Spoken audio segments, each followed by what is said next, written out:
Bien, salut tout le monde, j'espère que vous allez bien. Aujourd'hui, on se retrouve pour la vidéo présentation complète de la 50CR. Ça y est, elle est enfin terminée. Donc là, dans cette vidéo, vous avez eu quelques petits plans au drone juste avant. Là, ce qu'on va faire, c'est que je vais vous montrer en détail tout ce qui a été fait cette année depuis le début de la restauration. Donc là, on va tout de suite commencer par l'avant de la moto et ensuite, on se dirigera vers l'arrière.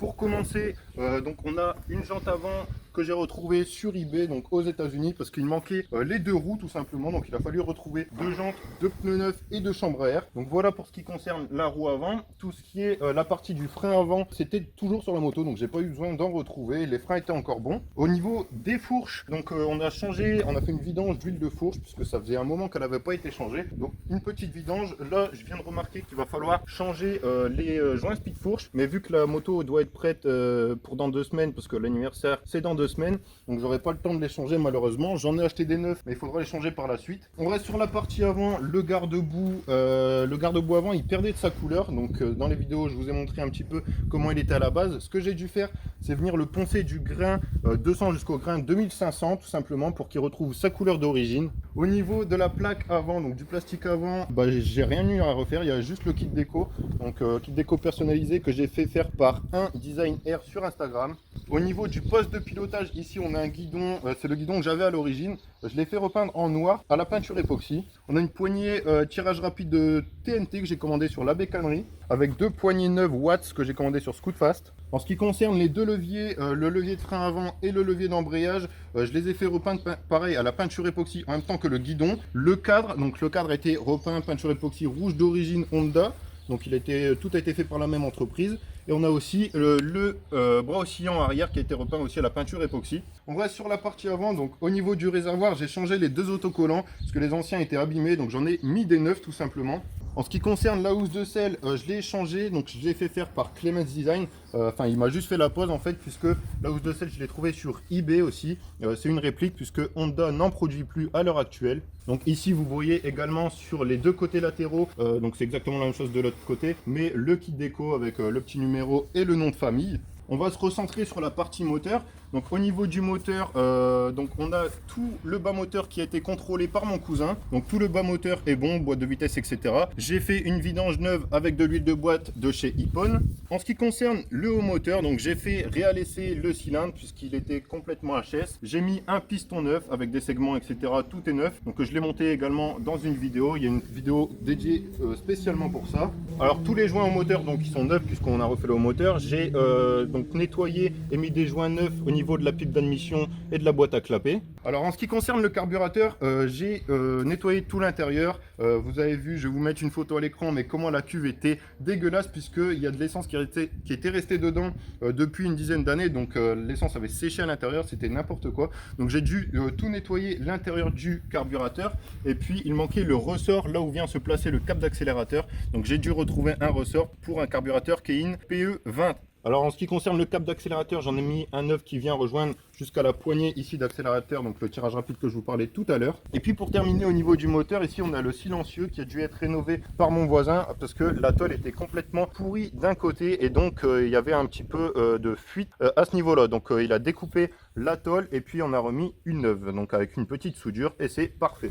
Alors en ce qui concerne le garde-boue arrière, il a fallu le poncer exactement de la même façon que le garde-boue à l'avant, c'est-à-dire du papier à poncer grain 200. Donc du papier poncé à l'eau tout simplement, donc du grain 200 jusqu'au grain 2000 pour ensuite venir appliquer du produit pour polish, donc pour les finitions, etc. Et donc par dessus je suis revenu mettre un autocollant qui avait quand nous on était petits, donc le même autocollant, donc j'en ai racheté un neuf puisque l'ancien a été coupé. Et puis derrière je suis venu remettre un autocollant d'origine d'une moto Honda, c'est pas pour cette moto là spécialement mais ça correspond quand même. Et puis en ce qui concerne la roue arrière, pareil, c'est un peu comme le même principe que la roue avant, j'ai dû retrouver une jante d'origine pour cette moto spécialement. Donc j'en ai retrouvé une aux États-Unis. Je suis venu remettre un pneu neuf à l'arrière avec une chambre à air neuve également. La personne qui m'a vendu la jante arrière m'a également vendu le frein arrière puisque moi j'avais encore le frein arrière de ma 50CR mais il n'allait pas sur cette jante là puisque c'est une jante de 60CR de 1984. C'est exactement les mêmes dimensions mais il y a à mon avis une petite différence au niveau du frein arrière, ce qui fait que le mien ne venait pas s'enfoncer à fond dans le moyeu. Donc les cale-pieds ont également été changés, donc c'est des occasions. C'est aussi la personne qui m'a vendu tout ce qui est la jante arrière et puis le frein arrière. Donc il m'a également vendu une paire de cale-pieds puisque les miens étaient pliés. Et donc la pédale de frein arrière, je l'ai fait sabler et repeindre pareil à la peinture époxy en même temps que tous les autres pièces que je vous ai citées tout à l'heure. Alors en ce qui concerne ce côté-là, donc j'ai dû retrouver un sélecteur sur eBay. C'est pas le sélecteur d'origine, mais il s'adapte très facilement pour ce moteur là. Ici on a un cache bobine d'allumage que j'ai fait faire par Andreas sur Facebook. Je vais vous noter son nom de famille également à l'écran au cas où vous auriez besoin de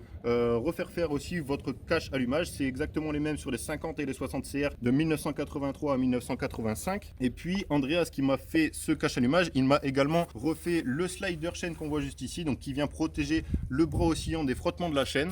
Et puis également une dernière pièce, la troisième et dernière, il m'a refait un guide chaîne qui vient ici puisqu'il n'y avait pas moyen d'en trouver d'occasion puisque ça ne se fait plus en neuf et puis c'est quand même assez rare. Tout à l'heure j'avais oublié de vous préciser, mais au niveau du poste de pilotage on a également un coupe-circuit neuf que j'ai commandé sur cmsnl.com puisque la plupart de mes pièces je les ai commandées sur ce site. Si vous restaurez une moto vintage, je vous le conseille vraiment, il y a vraiment pas mal de pièces d'origine. Évidemment j'ai mis une bougie sur le moteur neuve, mais ça j'ai pas besoin forcément de le préciser puisque c'est quand même assez logique. Donc voilà, c'est à peu près tout ce que j'ai fait sur la moto. Il y a également une chaîne neuve, mais bon ça il n'y a pas spécialement besoin de le préciser. Et je pense que pour terminer on peut dire que je suis venu poser des autocollants neufs sur le bras oscillant puisque comme j'ai fait repeindre, forcément il n'y avait plus des autocollants. Donc je les ai retrouvés sur eBay, il y a des répliques qui se vendent et ça c'est plutôt une bonne chose. Voilà, donc c'est à peu près tout ce que j'ai fait sur la 50CR depuis un an. Il y a eu pas mal de recherches, c'était ça le plus long, rechercher les pièces, pas mal fouiller sur les groupes Facebook et sur les forums destinés aux 50CR. C'était ça qui était le plus long et puis il fallait aussi négocier puisque les gens savent que c'est quand même assez compliqué à trouver ce genre de pièces. Donc ils mettent quand même les prix assez élevés, mais bon, après un petit peu de négociation, on arrive quand même à trouver un accord. Dites-moi ce que vous pensez de cette restauration dans l'espace commentaire. Pour terminer la vidéo, je vais vous la démarrer un petit peu pour vous faire entendre le son une dernière fois. La dernière vidéo, ce sera la semaine prochaine, samedi à 18 h comme d'habitude. Ce sera la vidéo où je vais offrir cette moto à mon neveu, puisque je vous le rappelle, si vous n'êtes pas là depuis le début de la restauration, cette moto c'est pour offrir à mon neveu pour qu'elle reste dans la famille. Donc cette moto c'était aussi ma moto et celle de mon frère quand nous étions petits. Et puis donc mon frère n'est pas au courant que j'ai fait cette restauration, donc ça sera un petit peu la surprise en même temps. Donc voilà, la semaine prochaine ça sera l'épisode final, donc quand ce sera le jour J, le jour où je vais offrir cette moto. Donc c'est parti, on va tout de suite démarrer une dernière fois pour vous cette moto.